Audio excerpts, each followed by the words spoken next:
What's up, everybody? Welcome back to the Cross Blades Podcast. I am your host, Samekh, and this is my co host, Nico. And today, I'm gonna nerd out. Last week, he nerded out about Bleach. I'm gonna nerd out about G.I. Joe.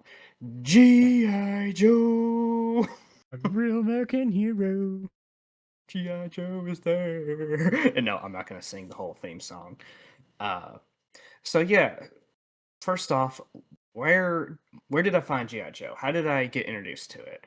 Well, so my oldest brother had a 12-inch GI Joe. I think in the 90s they kind of did a re-release based off some of the original, the big GI Joes, but they put it in like a modern setting. It was like a tan Desert Storm GI Joe. Mhm. We still have him actually, and he got another one which was a jungle. We got like a firefighter, and then later mom and dad bought him the Snake Eyes and Storm Shadow 12-inchers that came with the G.I. Joe Spy Troops animated movie. It was a directed DVD movie. So we grew up watching that DVD. My oldest brother had the tan GI Joe. He gave the Jungle GI Joe to my older brother Aaron, and then of course I loved the Snake Eyes and the Storm Shadow. I played with those all the time. But we watched the crap out of that DVD. That's what introduced us to G.I. Joe. It was actually written by the G.I. Joe Real American Hero creator, Larry Hama. So it definitely pulled from the 80s TV show with its cheesiness and, the whole they have laser guns instead of real guns and nobody dies and everybody's fine and definitely kiddie, but it definitely still had a bit of a tone of Larry Hama's writing, especially with the jumping back from and forth from the ninjas to G.I. Joe. Um, I went and watched it again recently. It's definitely, cheesy. It's definitely goofy, but it still has a place in my heart because I love it so much. Uh-huh. But there was another DVD which was Ninja Battles. That was really cool because it came with a toy box set of several of the Arashikage ninjas, and it had like a little platform of like a kind of like a temple, a Arashikage temple. Let's see, it had Snake Eyes, Storm Shadow, Shadow Strike, Black Dragon, and Tiger Claw.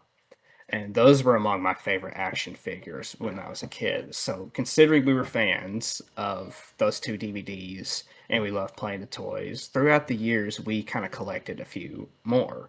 We had several of the 6 inches, the common GI Joes. We had several of those because in the early 2000s there was kind of a rebrand of the GI Joe toy line called GI Joe versus Cobra, which kind of came out alongside of the Image and Devil's Due comics.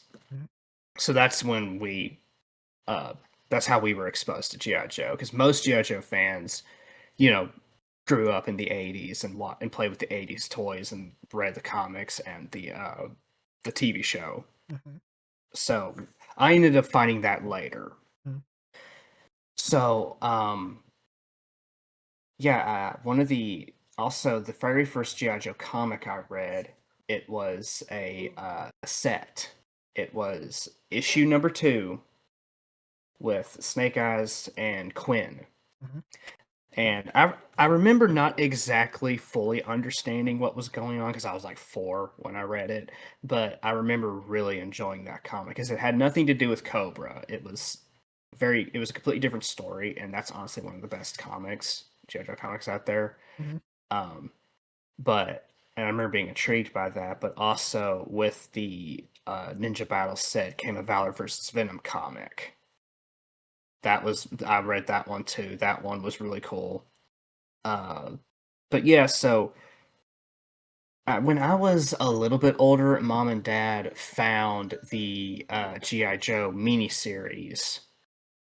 Like it was first a miniseries, then they did the TV show, Mhm. like the full season on TV show, which only lasted 2 seasons. They were gonna do 3, but then they canceled the third season. Yeah, but It happens. it happens. Yeah, but this is not very popular with a lot of fans. But I remember being vastly disappointed in it. Mhm. because one, Snake Eyes was barely to be seen, and he was one of my favorite characters. Two,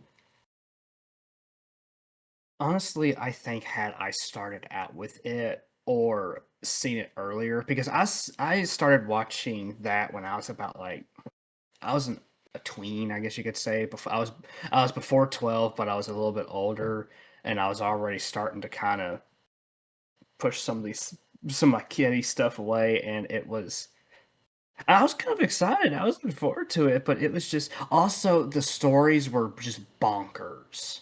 Every all of the fans with the 80s show, they all know. Some of them love it for that reason, some of them don't, but we all know it's absolute bonkers. Like, it leans really into the science fiction a lot of times. Like, there are times where they dealt with aliens, they dealt with, like, Bigfoot-like creatures. I remember being so confused with that. Uh, Giant water mech suits, It was definitely very just the best way to put it was batshit insane, especially in the later episodes. Mhm. But anyways, I did like some aspects of it though. I liked how it dealt with some of the characters and how it jumped between, different perspectives and stuff like that. I do eventually want to go back and watch the series in full just Mhm.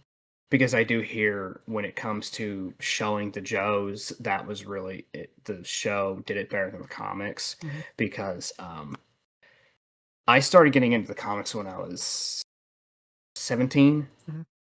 and IDW did a re-release of the original 155 issues that Marvel did, Mhm. and that's how I started getting into them. And I read the first volume, which was the first 10 issues. Absolutely fell in love with it. Because what really got me back into G.I. Joe was the superhero genre at that point was just dying and fading, and Mhm. I was just kind of tired of it. And I was just kind of exploring some of the other things that we grew up with. And I'm like, well, there's more to G.I. Joe. I want to see what that's all about. So it kind of ignited a new interest for it, Mhm. and then I just kind of dove deep into it. So before I kind of give an overview of some of the other stuff, let me tell you the story of how G.I. Joe came to be. So Hasbro created G.I. Joe back in the 60s. There was a 50s movie called The Story of G.I. Joe. G.I. Joe means government issued Joe. Joe back then was a way of saying dude. Like Mhm. there's dude over there. They say there's a Joe over there. Mhm. So 60s roll around. G.I. Joe was one guy, Joseph Colton. Mhm. And he was very popular in the 60s and even in the 70s. Um, the 70s was a bit of an odd time because that's when the Vietnam War really kicked off. And instead of it being military, it was like the G.I. Joe adventure team. But that eventually was canceled in 1978 because, the end of the Vietnam War left a bad taste in a lot of people's mouths, understandably so. Mhm. And plus, there were just other toys coming around that were more popular. Also, the plastic and paint at that point were becoming very expensive, so making them that big wasn't really that beneficial. So, in 1982 is when they rebooted it as G.I. Joe, A Real American Hero. Because in the 80s, terrorism was a rising threat. Mhm. Of course, very relevant nowadays, but it was kind of started the war on terror kind of started around in the 80s. So you had a Marvel executive and a Hasbro executive met each other at a urinal. They were both literally taking a piss, and they just start talking to each other. Well, then, to make a long Awkward. story short, yeah, to make a long story short, they ended up coming with this idea of, well, what if we kind of rebooted G.I. Joe and also had the comics to market them? Because that's what a lot of toy brands were doing at this point. They started realizing that in order to market our toys, we need a story with them. That's why in the 80s and 90s you saw a lot of cartoons paired with toys. Like My Little Pony. Yeah, My Little Pony, He-Man, Mask, Transformers. The list goes on. Yeah. Well, so they got together with the whole team, and Marvel was like, "Hey, we'll publish the comics. We won't make them related to the Marvel universe. We'll just make it its own thing." And here comes Larry Hama. Larry Hama was a soldier. He was a veteran. He was an artist and an editor for Marvel. He had previously pitched a story idea called the Fury Force, which was supposed to be like a branch of the Agents of S.H.I.E.L.D., but it was very military based. Well, they rejected it. So they went to pretty much every writer and said, "Hey, here's an action figure toy line called G.I. Joe. We want you to write about it." No one wanted to do it because they thought, "Oh, writing for toys is stupid." So none of the writers wanted to do it, so they started going to the editors. The editors was like, "This is stupid. No, we're not doing that." Well, they finally get to Larry, and they pitch what it is, and he was like, "So wait, you mean to tell me that you want me to write a story for you? You finally want me to write a story?" And they're like, "Yes." So he said, "I'll do it." And they're like, "Okay, we will give you plenty of creative freedom with this. We'll give you the action figure, and you can make them however you want them to be." So there were the original 14 Joes came along, and Larry Hama wrote a lot of the stories. There were several people though involved with the development. There were several designers. There were several people who kind of gave the basic idea. Now, where the enemy Cobra came from during the board meeting, they were talking about the Joes, and someone said, "Well, if we're gonna make a bunch of heroes, they need someone to fight." And they're like, "Oh, well, yeah, that's true. What should we do?" And one of the guys piped up, I forget his name, but he said, "Well, I mean, Shield fights Hydra, so I don't know, Cobra." And then they're just like, "Hey, that sounds kind of cool." So they just kind of went with that. Like the pitch for Hot Pockets. Pretty much. And they're like, "Why don't you just call it Cobra?" And the thing is that, like, the whole pitch for Hot Pockets, like, why don't we fill a Pop-Tart with nasty meat? You can cook it in a sleeve thing, and you can dunk it in the toilet. I'm sorry. I just want to have a little bit of dialogue. No, you're fine. You're fine. Oh man. So, anyways, and also this was kind of a big moment for action figures, cartoons, and comics, and just media. Period. Because people don't realize how big G.I. Joe was, especially back. It still is a relevant IP, but it was massive back then. In the 80s? The comic, yeah, in the 80s and even the 90s. The comic run, well, like the entire G.I. Joe run, comics, TV show, action figure, it all lasted from the 80s to the 90s. From 1982 to 1994. That's 14 years? That's a big, yeah, that's a big deal. Like, that's one of the longest running action figure IPs. So, anyways, Larry Hama does a comic called Operation Lady Doomsday as the intro. He like, all right, here's all the characters, here's their weapons, here's their vehicles, a basic, kind of introduction, and it was very entertaining. The second issue, once again, I read when I was a kid, was took a different turn. He took more of a Cold War, Soviets situation, because that, the Cold War was very active at that point. Well, then they started really focusing on G.I. Joe versus Cobra. So, what exactly is G.I. Joe? G.I. Joe was supposed to be a branch of the military composed of the greatest military soldiers of all four branches, and they all have different abilities. Some have different specialties, like Flash has a laser pistol. Ace is a awesome pilot. Snake Eyes is the Ninja Commando. What was interesting about Snake Eyes is the reason why they even created him in the first place was because the paint was expensive. So, in order to cut costs, and plus ninjas were kind of a thing in the 80s, they were just like, just make him wear all black, slap a mask on him, and call it a day. He was literally just an afterthought, and is now the most popular GI Joe character of all time. Like even he is so iconic. Non GI Joe fans will look at him and be like, "Oh yeah, that's Snake Eyes." Mm-hmm. Like he's one of my favorite characters, and for a good reason. But Larry actually based a lot of the core characters off people he knew, so that way it would be easier for him to write about them. Be like, oh yeah, this is what this person would do. I know how they'll react to this. Which is interesting, is because Scarlett, the first female of the GI Joe team, was based off his wife. Mm-hmm. And Scarlett is also one of my favorite characters. But what was kind of also a cool thing is, they originally weren't going to put a female in there, but then there were some 80 shows where female characters were starting to become more relevant.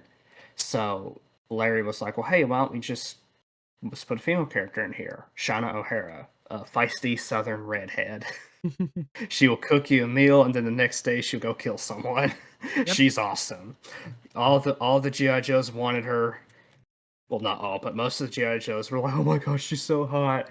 And there's only the dude with the effed up face and no voice is the guy she fell for. How does that work? I have no idea. Well, I'll get to that in a second. But anyways, I do have a question about this because yes, yeah, because it is relevant. I promise. Yeah. Can we please talk about the crappy drug PSAs that GI Joe did? We'll get to those in a second. I'm getting there. Okay. Yeah, trust me. Oh, I'll get there. Trust me. So, anyways, the comic becomes successful. It just keeps going. Like I said, 155 issues. That's a long run. Mm-hmm. Like Larry Hama was planning on doing a lot more even afterward, but then at that point, literally, he said in an interview, I think it was about 2 weeks, maybe even less, of when they gave me a heads up of, hey, we're canceling it. Is it so? I essentially kind of wanted to give Snake Eyes his say, because Snake Eyes never talked. Mm-hmm. Because in the original story, he was one of the originals who joined the G.I. Joe team. They were attacking a terrorist group in, I think it was Libya. Mm-hmm. And Cobra was involved. Well, the helicopters ended up crashing, and Scarlett's parachute got stuck in the door, and he stayed behind and tried to cut the straps off. Well, when the helicopters collided, it caused an explosion that ruined his face and his voice. Mm-hmm. But he still got her out, and he survived. They were actually going to get him immediate evac, but he wrote Charlie Mike in the sand, which means continue mission. So he just wrapped his face up and went and soloed. He went and kicked ass. Sounds familiar. And then yeah, just went and kicked ass. And then he how's it sound familiar? Sounds like someone else I know. No spoilers. You're talking about you're talking about one of my characters, aren't you? Yeah. That's right. Yeah, okay. I had a little bit of inspiration from Snake Eyes, but anyways, so they actually were like, you can quit. We won't blame you if you quit. Well, then he writes Charlie Mike again, puts on the mask, and becomes the Ninja Commando. Mm-hmm. So yeah, Snake Eyes. The story of Snake Eyes always has been a bit tragic, but especially the original, because it was very centered around Vietnam. Mm-hmm. And most, if not all, of the Joes were Vietnam veterans. Mm-hmm. So we all know what happened in that war, so you can understand how relevant and how much of a backdrop that was for the characters and how good that was. Yeah, it also shows like the grittiness of war and how bad it can get for someone. I think it's really good storytelling using real events sometimes. Yeah, because that's one thing, one of the many things I loved about the comics over the TV show, which I get it. The TV show was meant for kids, and back then the '80s moms had it out for people, so they really had to tone down the violence and the dark subjects. But in the comics, they had a lot more freedom. So, like in the comics, people died, people got wounded, like it got pretty dark at points, and so Snake Eyes went to Vietnam. That's where he met his sword brother, Storm Shadow, because Storm Shadow was Tomisuburo Arashikage. They just called him Tommy. Mhm. It was so Snake Eyes, Storm Shadow, Stalker. Uh, who was the other one? Wade Collins. Wade Collins ended up becoming a Cobra agent actually, but they were all together in the same unit in Vietnam. That's where Tommy and Snake Eyes became very close. Well, Tommy saved Snake Eyes, and so they sent Snake Eyes home on an honorable discharge because he was injured. Well, at the airport, no one came. His family didn't show up. Oh. So then General Hawk, the guy who leads the GI Joes, this was their first meeting. He said, I didn't want to be the one to tell you this, but your parents and your sister were both killed in a car crash on their way here." Ow. Yeah. Ow. Ow. So Tommy hears about this and says, "Come home with me." And then they initiate Snake Eyes into the Arashikage clan. They were an ancient group of ninjas that were essentially assassins for hire, but they followed a code. So it wasn't just. There are some versions like the IDW comics where they were absolute ruthless mercenaries that did not care, but the most versions where they actually had an honor system. So, but Snake Eyes excels even above Storm Shadow, so that kind of forms a bit of a jealousy between the two of them. Well, then the Hard Master, like the head of the Arashikage clan, ends up getting murdered, Oh. and everybody thinks that Storm Shadow did it because of Storm Shadow's arrow, because they know that whoever did it was trying to kill Snake Eyes. Turns out it was actually a Cobra agent named Zartan. So, anyways, so Tommy ends up taking the name Arashikage, which translates to Storm Shadow.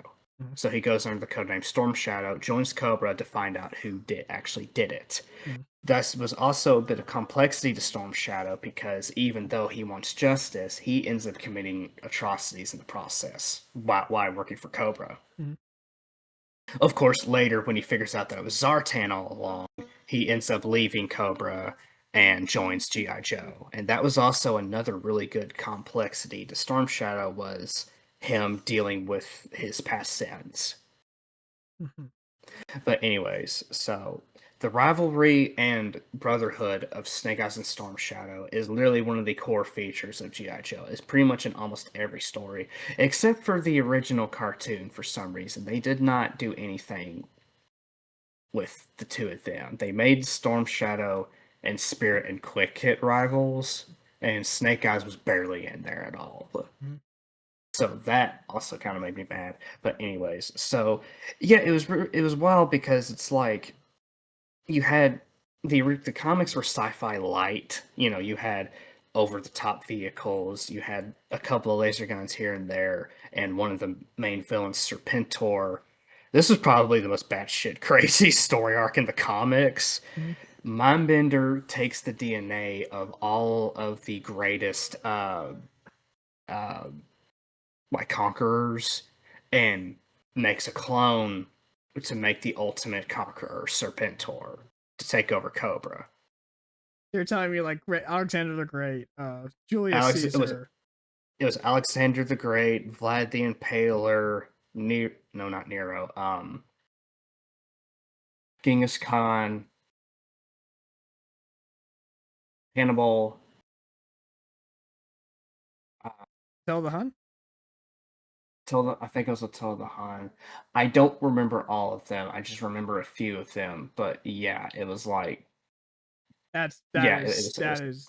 How in the world did you get those DNAs? I have no idea. He went and found their tombs. and then he This is like the whole. built a clone. This is like the Jurassic Park, level crap with cloning and stuff. You know what I mean? Yeah, I mean, here's the thing. It kind of worked in the comics, and the TV show they definitely went way over the top with it.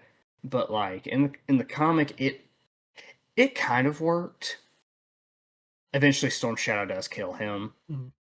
but then later down they bring him back. You know how comics are. Sometimes Guess they who bring is back people. back? Pretty much. I thought you were dead. My death was greatly exaggerated. Yeah, pretty much. But anyways, so yes, you had some weird stuff in there, but the TV show, like I said, went completely bonkers. Yeah. Whereas the comics was sci-fi light, but still had military stuff. It dealt with other like conflicts such as Cobra Island. Mhm. Cobra ends up forming their own island, and then they get Diplomatic immunity, and they make that their own nation. Oh boy. So that way, if G.I. Joe, making it politically harder for G.I. Joe to go to war with them. Yeah. They start implementing propaganda throughout the country. They have a station in Springfield, one of the many Springfields in America. Which one it is, we don't know. But yeah, it's actually, yes, there were some times where it was silly. There were some times where it was simple, but there are actually plenty of times where the stories were pretty complex and dealt with interesting topics. Like there were other times where G.I. Joes would liberate other nations, and it would show you kind of like other freedom fighters and stuff like that. Because they didn't just deal with Cobra. There was a whole entire special missions run where they dealt with other stuff. Some of the special missions were some of the best the comics, Mhm. but yeah, so originally Cobra Commander was a used car salesman Oh. that got constantly screwed over by the government and finally had enough to where he built Cobra with his own two hands. Slowly but surely, he built it to uh, overthrow the American government. And with this being in the post-Vietnam era, that also makes a lot of sense. Mhm. Of like I said, the Vietnam backdrop was so important to the original story, and most of the reboots you don't get that kind of backdrop. Yeah, Like unfortunately. I think the only reboot that would makes the newest reboot, I haven't read it because I have a lot of JoJo comics. The Energon verse, putting it in the modern war backdrop, considering what just happened in 2023 when they pulled out all the soldiers after 20 years of fighting the Taliban, Mhm. that is literally pretty much a copy and paste of Vietnam. So if they were to put it in a modern G.I. Joe setting, now would be the time to do that. And it actually have the same effect Mhm. as the original series did. And I would love for them to do that. That would be totally cool. But they're probably not going to. Anyways. So yeah, it's like Cobra in the comics was actually pretty menacing. Yes, later on the line he got a little more goofy and incompetent, but at first he was actually a pretty menacing villain. In the TV show, he's just a freaking idiot. He's Sounds an like it. idiot that just whines all the time. Always goes retreat. He's just a whiny little bitch. So yeah, it's like I'm like, why did they make him so stupid in the TV show? But what makes Cobra so interesting is you have people within Cobra trying to take control. Destro, an arms dealer, uh, he's tired of Cobra Commander. He wants to take control, Mhm. and he's also in love with Cobra Commander's ally and pretty much second in command, the Baroness. Mhm. So that's a very interesting and very compelling arc. Now, one thing though about the comics is it was kind of a good thing, but also a bit of a bad thing. And I completely understand why he did it. Larry Hama really loved the Snake Eyes, Storm Shadow, the whole Arashikage arc. Mhm. He loved that. He also loved Baroness and Destro.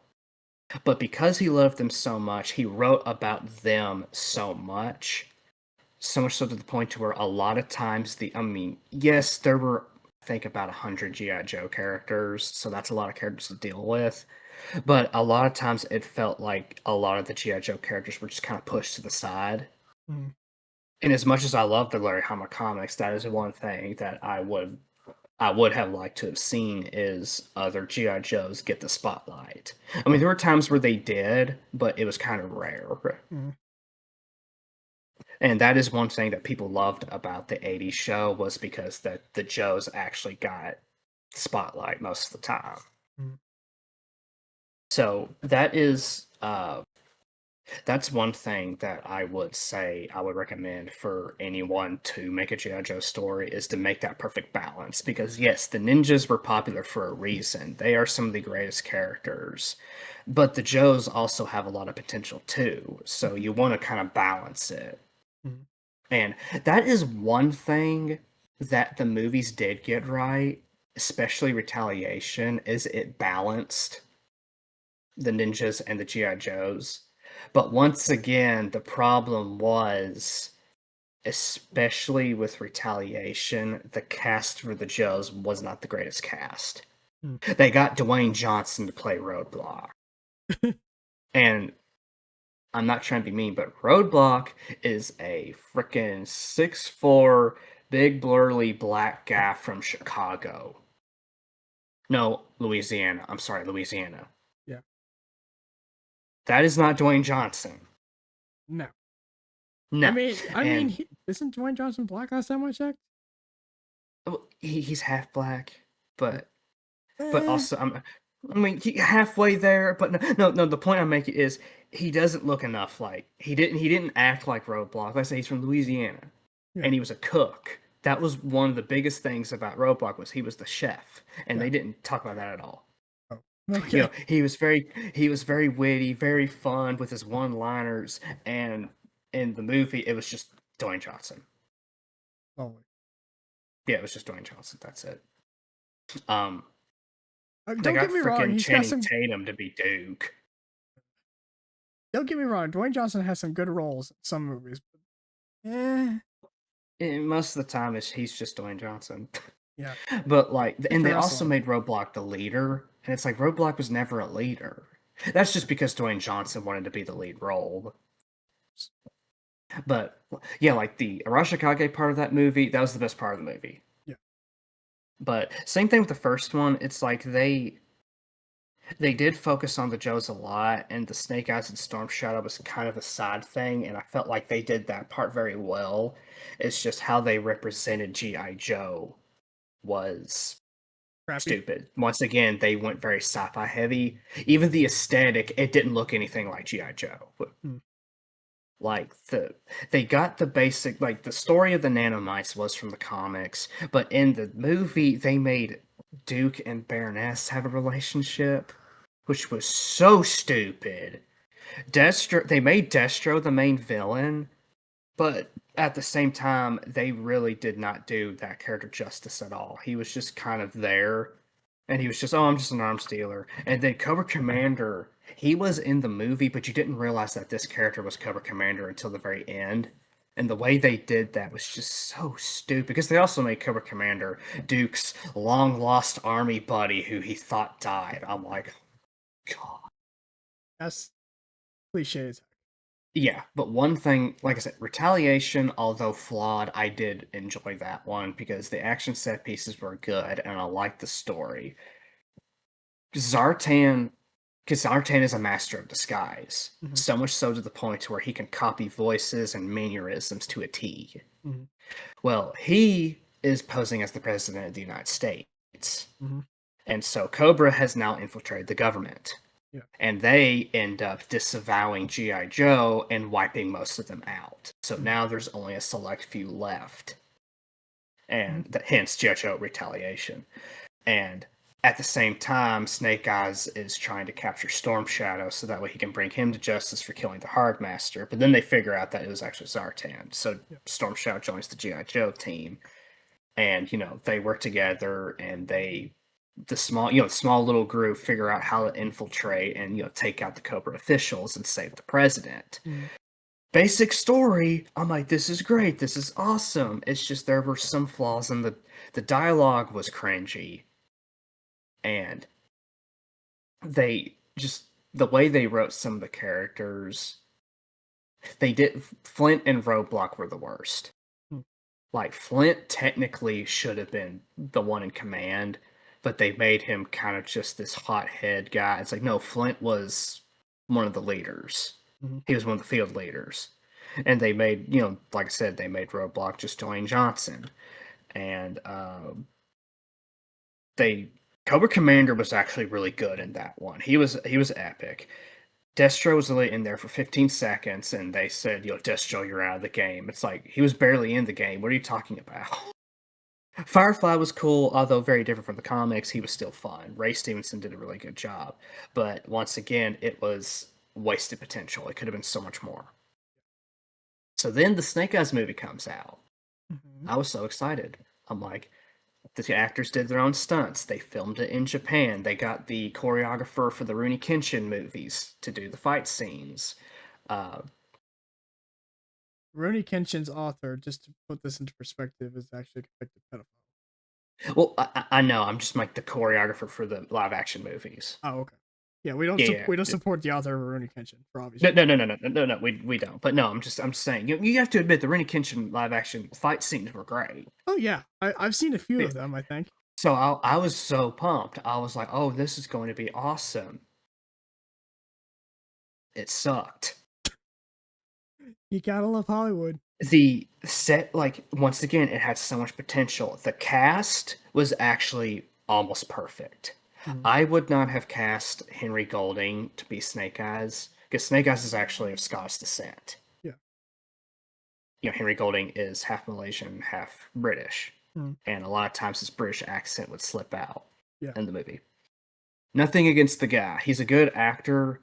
And had he been given a better script, I do think he actually would have really nailed the character. But Snake Eyes, the whole point of Snake Eyes was he was a man of honor who would sacrifice himself for his friends. He would go through hell on earth to save those he loved. And in here, they make him an absolute narcissistic prick that he betrays the Arashikage clan. But at the end, oh, it's fine, you're fine. You got plenty of our people killed, but you're fine. Yeah, they make it to where he infiltrate. He didn't join Tommy to be the part of the Arashikage. He infiltrated it to capture like some artifact, so that way one of the rival clans of the Arashikage could have it. And then once he gets it, he's like, "Oh no, this was bad. I shouldn't have done this. I'm gonna go save them." And then because Storm Shadow ends up using the artifact, the Arashikage is like, "You cannot be our leader anymore." But Snake Eyes gets to stay. I'm like, standard. It's like Storm Shadow's the good guy. What are you talking about? Yeah, I know. But it just, like, they completely deconstructed the character, and the fight scenes would have been good had they not gone and edited a bunch of quick cuts and made the camera look shaky. Because if you watch behind the scenes, the cameras are steady and the actors are doing a phenomenal job, but for some reason in the editing room they just decide to chop it all up. And yeah, editing can kill a film, let's be honest. Yeah, but I'm like, like I said, the Baroness in this movie, because in the first movie, no hate towards the actress, she was not a good Baroness. But in the Snake Eyes movie, chef's kiss, she was perfect. The accent, the seductiveness to her, the costume, just everything about her was just beautiful. Scarlet needed a little bit of work, but I liked where she was going with this one. I liked the costume. I liked how they liked where they put her in there. Although it did seem just a tad bit forced. I don't know. Storm Shadow was awesome. I mean, I think both actors for Storm Shadow were great. But like I said, and they even got Iko Uwais, the main character from The Raid, like a very prominent martial artist actor. They got him to be the hard master, for him to barely be in there. So it's like there was so much potential, and then they just wasted it. Yeah, and it bombed. It bombed hard. So that's why people hate the movie so much, because the movies just don't do a good job. Because one of the things that's so special about G.I. Joe is because, like its subtitle, a real American hero. it was about a group of American men and women being patriotic for their country, fighting for their country against all odds, whether it be batshit sane or not, against all odds, never backing down, working together as a team, but yet in many versions of the story, it tackled the political aspects of war. It tackled the hard topics of the casualties of war. You know, it at points it wasn't afraid to show you the hard stuff. And like especially later down the line when they started talking about the jugglers. The jugglers were the people who essentially were they were a group of generals who have the say so and they're the ones over GI Joe. And it kind of dives at points into their corruption and how they hold GI Joe back, and GI Joe has to constantly deal with them, so much so to the point to where General Hawk ends up becoming a juggler to weed out the corruption. So yeah, it's and like I said, the characters are so rich, they're so full of life. Yes, there is absolutely no dress code, and some of the designs are a little out there, but you have to remember that's one of the things I actually kind of like about it, was because the costume design really kind of gives extra life to this character, and they were trying to, sell more toys. In the 90s, when they did a redesign, some of those got a little bonkers, but a lot of the costumes were just so cool, and just, yes, they were military-esque, but they still had their flair to them. Yeah. And like I said, you could literally look at each character and you could tell which one who was who just by their design. That's one thing that I really, really liked about it. It had a really unique art style to it. But yeah, that's why I love it, is because I've always been drawn to military stuff. It's a team, different colorful characters. You have these vibrant designs, very reminiscent of superheroes almost. And the Arashikage arc is so good. Except for the Snake Eyes movie, but even in the two previous movies, the Arashikage art were the best parts of the movie. And so, yeah, it's like, and that's probably also another reason why me as a kid did not like the 80s show, is because that had nothing to do with the 80s show, and I really loved it. Because Snake Eyes was essentially the main character of the comics. Now, although I will say, so Marvel did the 155 issues. In 2001, I think, Image Comics picked it up and did a continuation with their G.I. Joe Reinstated, or the Disavowed arc, as it's called in the IDW reprints. Then there was the America Elite arc when Devil's Due broke off from Image Comics. But during all of that, they actually rebooted it, called G.I. Joe Reloaded, and they set it during, then modern times, early 2000s, and made them all Gulf War veterans.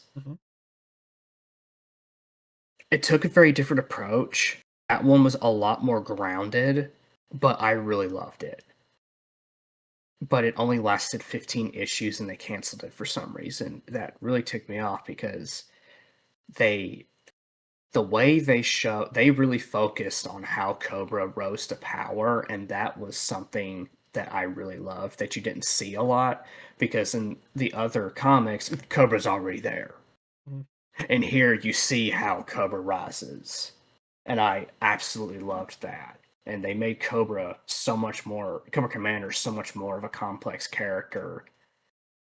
And how they somewhat reinvented Snake Eyes. They actually made it to where Snake Eyes was not a member of the G.I. Joe team. They made it to where he was just a very mysterious figure that would pop in, do his thing, and then he would leave. And they did that so well. But then, like I said, they canceled it. But then when IDW picked it up, and I think it was 2008, they did another reboot. That reboot lasted a very long time. Although I did not finish it, because around 2013 it sucked. Because they fired the original writers, and then they brought in a political writer, and no hate. I don't know anything about the woman, so I'm not going to bash on her, but she took the existing story, skipped like, what, 8 years down the line and just made a political thriller. And completely undid everything that they were setting up. They made it to where Cobra they infiltrated the U.S. government, and everybody viewed them as the good guys, and G.I. Joe is literally, it was called the fall of G.I. Joe. They made it where G.I. Joe is now no more. Hmm. And there's no resolution to this, pretty much no resolution to the story. Sounds like a suck. Yeah, it really sucked, because it was the IDW run. Chuck Dixon, who's a very prominent comic book writer, he did he did Batman, Punisher, he created Bane. Mm-hmm. He's written the Working Man book series. The news, Jason Statham movie, Working Man. He wrote that book series. He's a very prominent comic book writer, one of the best comic book writers. So he did the G.I. Joe side, and then Mike Costa wrote the Cobra side. That's one thing that I loved about this series, was because it dove deep into Cobra more than anyone else did. Like, it would full on show you how, like, the day in the life of the Cobra agents, and literally showing you their side of the story just as equal. Sometimes their side of the story was more complex than the G.I. Joe, and it was very dark. It was 16 plus, like rated R level, like blood, decapitations, limbs blowing off. It was very dark, but it was awesome. And the rivalry between Snake Eyes and Storm Shadow was very odd in that one, but it was very well done. But one of the best arcs, here's the two favorite arcs in that series. The very first arc, which is the Chuckles arc, he infiltrates Cobra, and spoiler, he rises through the ranks, commits all of these atrocities to get to the top, and then he finally kills Cobra Commander. Oh wow. So he finally gets there. Like, that was one of the most satisfying panels, is seeing the back of Cobra Commander's head just explode. Because, like I said, he did all these horrific things to finally get there. Well, then, you know who that sounds like? What? Sounds like Gein's arc in Bleach. Gein killed many Soul Reapers. He killed many innocent people within Kamakura Town and all that stuff, just to win Aizen's favor, and then just to say, "Psych, I was never with you all along," trying to get the Hokyoku. It's a very good. His story. He dies because Aizen is more powerful than him, sadly, but he gets pretty close to killing Aizen. Pretty close. I know there's going to be Bleach reference in here, so the unofficial Bleach podcast. I'm sorry. You're fine. You're fine. But right, no, Chuckles also does die too. Chuckles, he die? He puts charges throughout the Cobra base and blows it up with him in it. Well. And he pretty much says, "I deserve more." But the arc afterward, the Cobra Civil War, it's literally all these different Cobra agents trying to become the commander. Oh. That one was so insane. Like, it's just... Is it good? It's good. It is good. It's just they hurt G.I. Joe so much. They do. They put a hurt... Like, that is one thing in the IDW. G.I. Joe actually doesn't win a lot. They lose a lot of battles. Well, I mean, as long as it's fleshed out and if it's done correctly, losing a battle can be a good thing. Oh, for sure. But they were definitely setting up for... It sucks because I can see Chuck Dixon's vision. He was really setting up for something, and he never got to finish it. That's what pisses me off so much. But anyways... But during the Cobra Civil War, Snake Eyes' apprentices get murdered, so he goes on an entire revenge arc. That one was awesome. But Drake ends up becoming the new Cobra Commander, and when he takes over Cobra, oh man, it's like you thought the previous commander was bad. He's worse. Nice. Yeah, it was absolutely insane. Okay. But like, I would love to see a TV show pull from the IDW, the Devil's Due, and the original comics, and kind of take the best of all of them and blend it into a complete narrative. Well, I think that would take thousands of episodes, if you want to be honest. No, it wouldn't take thousands because there was a Cobra Civil War in the original comics. Oh, there was? Okay. Yeah, some of the arcs were like the basic premise were taken from the original, but they completely did a different outcome in a different scenario. Okay. So it's like if you yes, you would have to cut a lot out from each series, but it's like if done right, you could make a narrative 5 to 10 seasons Okay. ish. And you could, from start to end, it could be done. It would Yeah. take some work, but I think it could be done. Okay. All right. We're almost about an hour in. Let's talk about those crappy PSAs and the crap that they did. Okay, so in order to, because like I said, the 80s was a weird time. They let their kids watch Star Wars, which in my opinion is more violent than the G.I. Joe TV show, but they kind of had to fit with with the amount of violence in G.I. Joe, which whatever, blah blah blah blah. I get it. You don't little kids don't need to be exposed to graphic violence, but good grief, let them enjoy some action every now a little. Let them enjoy action. Boys love that stuff. I mean, good grief, you give toys to a kid, they are going to, in their mind, commit some of the most heinous war crimes. Like when we were playing with G.I. Joe, people were shot, impaled, blown up. But like, one of the things I loved doing as a kid was we did crossovers with our other action figures. Like we did an entire thing of we blended Jurassic Park with G.I. Joe, and we would make the dinosaurs literally just like grab them and you pretend they're getting their guts ripped out. We'd let go, like I said, the little green army man. They would always be the disposable NPCs that would die, and we would use Lego Duplo to build forts, and we'd line them all up and have these big epic battles, and we'd kill all the little green army men. Sometimes we'd kill a G.I. Joe or two and make it all emotional, The head of a kid. we like I said, we made our heroes commit some pretty atrocious war crimes and die horrific deaths. I think it's okay if you let them watch a goofy cartoon where they're shooting lasers at each other. But in order for them to get less backlash, they put PSAs at the end, where it was just kind of like pieces of advice, but also moral lessons. But a lot of it was like, don't do drugs, avoid that guy, he'll probably be a pedophile, don't do this without adult supervision, don't touch an electric wire, just a lot of it was no shit stuff. Yeah. Some of it was actually like, hey, that's kind of cool, but most of it was kind of no shit. It's like, these kids are dumb as hell. But they did that stuff to kind of make the parents be a little okay with it. Well, then the internet comes along and comes the infamous G.I. Joe PSA parodies. Yes. And those are stinking hilarious. Mm-hmm. Pork chop sandwiches. Who wants a body massage? With the body massage.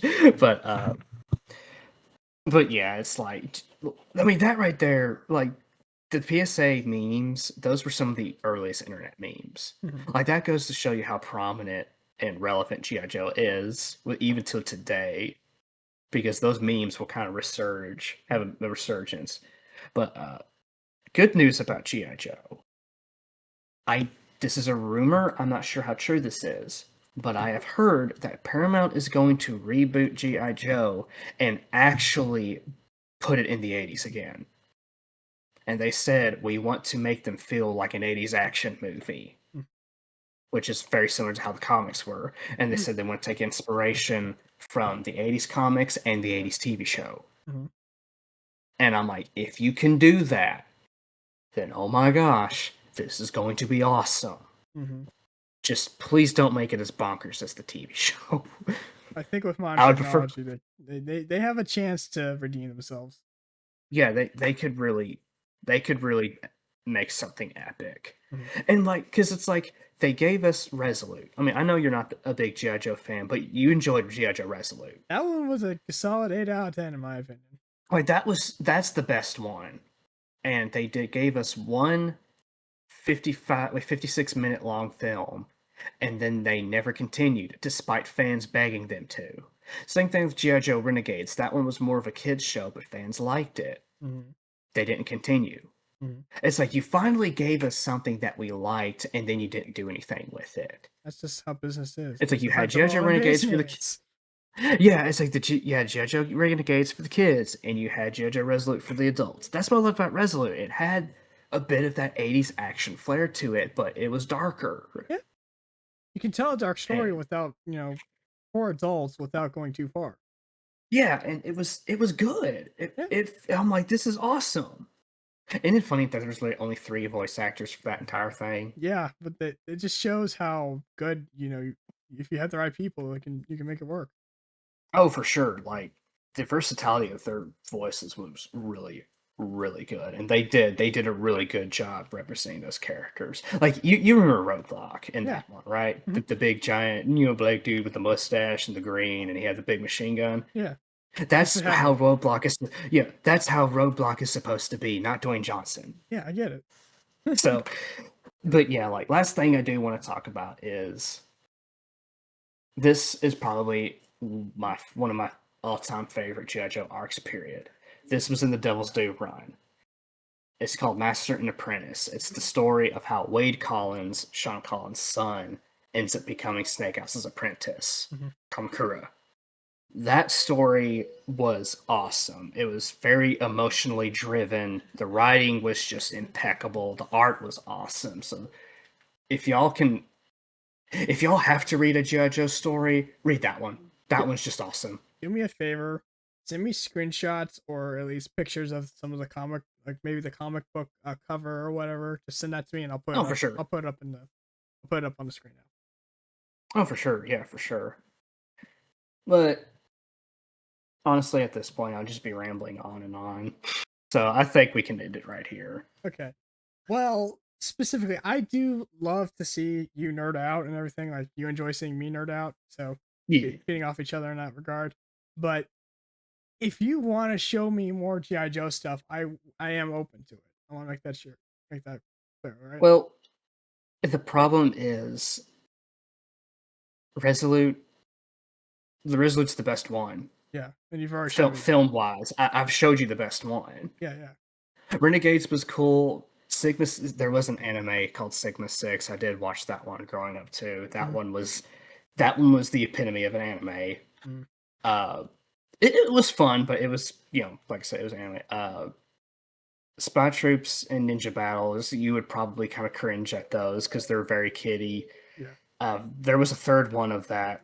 There was a trilogy, Valor versus Venom. I hated that one. We wanted to watch that one so much when we were kids. We couldn't find it. I finally tracked it down as an adult, and I'm like, oh my god, what is this atrocity? I see. And the movies, they're just, like I said, Snake Eyes sucked. The first one sucked. Retaliation was just okay at best. So You've already shown really, me the there's good no. stuff. So I've literally shown you the best stuff, essentially. That's fair. But then again, when I see you again, I can look at some of your comics. Yeah. But yeah. But yeah, I do hope Paramount does not fumble that bag if they are doing that. Yeah. Oh, also, hold on. Last tidbit of news. The veteran devs from Rocksteady Games, the developers of the Batman Arkham trilogy, they left Rocksteady because of the absolute crap show it is. They funded their own company called Atomic Games, which is a sub company under Wizards of the Coast, which is Hasbro's game company. Yeah. The veterans of the Arkham games, their first game is a Snake Eyes video game. Oh, so we got, and it is. So we got that Bean game and Snake Eyes coming. Yep. Wait, Bean? Not Mighty Bean. What was that guy's name? Killer Bean. Yeah, Killer Bean. Yeah. We got the Killer Bean game and the Snake Eyes game coming out. Yeah, like the Snake Eyes game is going to be rated M. Mm-hmm. They said there's going to be a heavy emphasis on tactical stealth gameplay, but also a complex melee combat system. Oh, if they take elements from Ghost of Tsushima and that's what they're saying. Oh, if they take they're like Ghost of Tsushima. They said essentially think Splinter Cell, Ghost Recon, Ghost of Tsushima and the Arkham games. Oh, dude. That's how the combat's going to dude. be. And I'm like, this is going to be so beautiful. Oh, dude. If they don't fumble that bag, that is going to be so good. That is going to be so awesome. All right. So, shall we end it off here? I'd say so, yeah. Okay. You do the outro, because, yeah. All right, well, thanks for joining us for the Cross Blades Podcast. I'm your host, Samekh. This is my co-host, Nico. Thank you for listening to me mumble and jumble about G.I. Joe and why I love it so much. Anyways. I'm going to call this episode Samekh Geeks Out to G.I. Joe, and then my episode, Nico Geeks Out to Bleach. Yeah, go for it. But anyways, y'all have a good one. We'll see y'all next week. Bye. See you on this flip side.